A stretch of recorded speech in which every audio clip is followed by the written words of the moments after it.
kalau Anda ketemu dengan orang yang dia bilang dengkul saya sakit, sendi-sendi saya sakit, gak usah minum obat. Solusinya apa? Solusinya ini. Solusinya diagram ini. Turuni berat badan.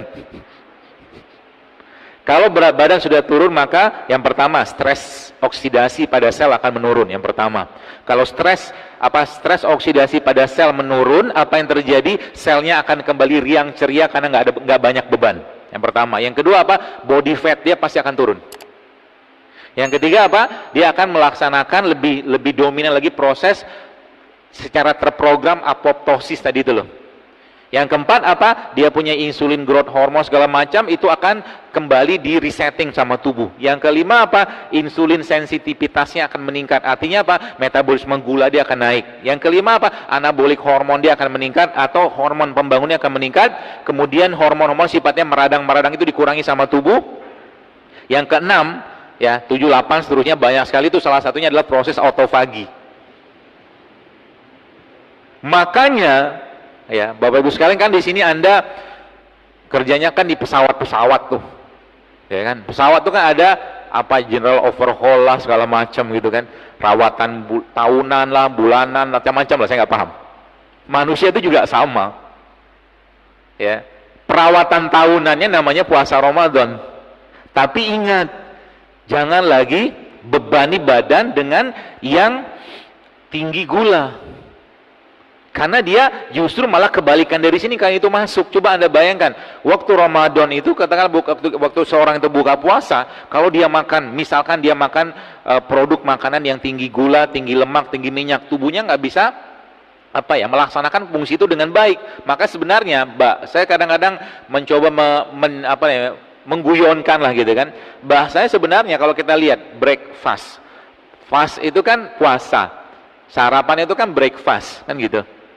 Nah, breakfast itu apa? Fast yang di break. Jadi setiap hari itu kita puasa sebenarnya. Kapan mulai puasanya? Waktu tidur. Supaya dia lebih lama ini dapat, ya, hormonnya diperbaiki, autofagi ditingkatkan, apoptosis ditingkatkan, maka lamain puasanya. Artinya apa? Nabi kita alaihi salatu wassalam mengajarkan secara umum Nabi itu ba'da isya tidur. Ya, di luar ada yang shift mungkin. Ya, secara umum Rasulullah tuh habis isya tidur. Kalau habis isya sekarang katakanlah jam 8, maka kalau jam 8 dia tidur sampai malam harus bangun. Tuh sayang kalau nggak bangun, karena ada growth hormone yang muncul di malam hari. Ya, nanti dia pagi sampai jam 8 lagi kan. Kalau jam 8 ke jam 8 sudah 12 jam. 12 jam kalau itu kita dapatkan atau kita kerjakan, tubuh sudah mulai bakar lemak. Tapi jangan kacauin lagi. Maka pagi-pagi itu Bapak sekalian, kalau kita lihat bahasa Nabi kita alaihi salatu wasallam, Nabi mengatakan bahwa berbuka itu menggunakan apa? Kurma. Tiap hari kan kita puasa. Maka waktu pagi adalah waktu yang paling tepat untuk makan apa? Makan buah. Gitu.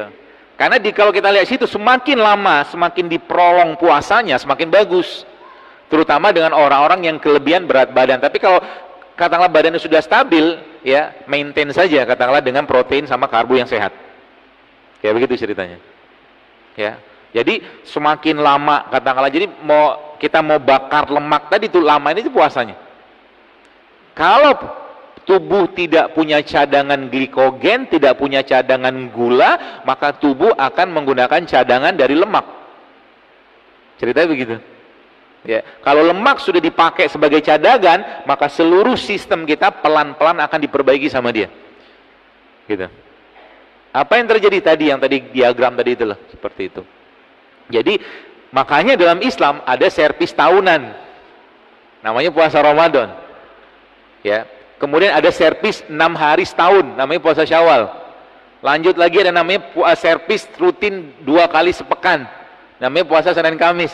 Lanjut lagi ada puasa 13, 14, 15. Lalu lihat 13, 14, 15, lalu ada hadis Nabi mengatakan berbekam pada tanggal 17 atau 19 atau 21 adalah cara Allah, katakanlah adalah penyembuhan penyakit, kata Nabi.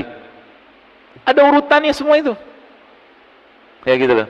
Tapi yang wajibnya tadi 30 hari tadi. Tapi kalau yang sunnah-sunnah itu dikerjakan, bonusnya banyaknya luar biasa. Sangat banyak Ibu sekalian. Ya. Tapi untuk mengerjakan itu berat nggak? Berat. Karena berat Allah siapkan satu pintu khusus namanya Ar-Royan. Semakin berat suatu ibadah dikerjakan, semakin besar rewardnya. Bangun malam itu berat. Haji itu berat. Umroh berat, jihad berat. Tapi di situ ada pintu-pintu khusus yang Allah siapkan di surga nanti dengan amal-amalan berat kayak begitu. Ya. Makanya namanya puasa salah satu syariat yang sebenarnya sejak zaman nabi-nabi itu sudah ada. Ya, kalau kita belum katakanlah belum dapat hidayah untuk berpuasa, caranya gimana? Mulai biasakan untuk jarang atau sering-sering melaparkan diri, salah satunya, terutama bagi orang-orang yang kelebihan kalori. Ya, seperti itu.